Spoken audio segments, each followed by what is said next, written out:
In the Heart of the Word, Reflections by Father Joseph Mary, SCTJM, on the daily readings from the Holy Mass, Wednesday of the 17th week of Ordinary Time, Memorial of St. Peter Julian Aymard, Priest. God bless you, dear family. Today in the Heart of the Word, we celebrate the feast of St. Peter Julian Aymard, founder of the Congregation of the Most Blessed Sacrament, and one of the great patron saints of Eucharistic Adoration and Eucharistic renewal in the life of the Church. In the Gospel today, Jesus says the kingdom of heaven is like a person who finds a pearl of great price or a hidden treasure that is found in a field. That pearl and that treasure is Jesus in the Eucharist.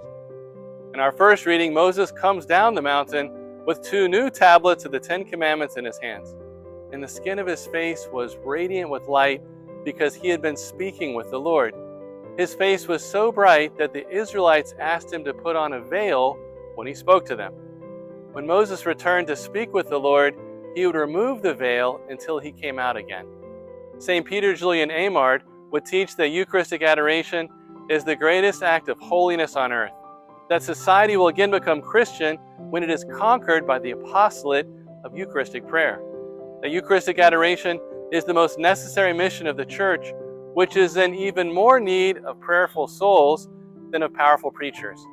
And that Eucharistic adorers share Mary's life and mission of prayer at the foot of the Most Blessed Sacrament. It is the most beautiful of all missions. It is the most holy, for in it all the virtues are practiced. My brothers and sisters, every time we adore the Lord in the Most Blessed Sacrament, like Moses, we enter into the presence of God who is before us. We go in silence.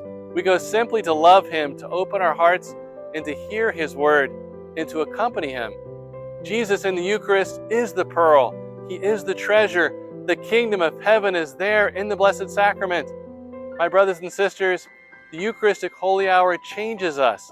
It fills us with peace and serenity. When we finish, we return to our daily responsibilities and duties.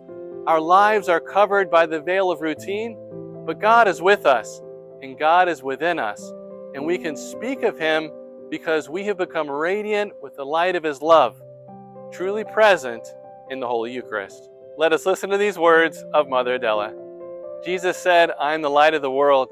He who is before the light and imbued with the light can do nothing other than illumine." Jesus lives among us, present in the Eucharist, to sanctify us, to transform us, to model us after Himself, so the world may recognize the face of Christ in our faces.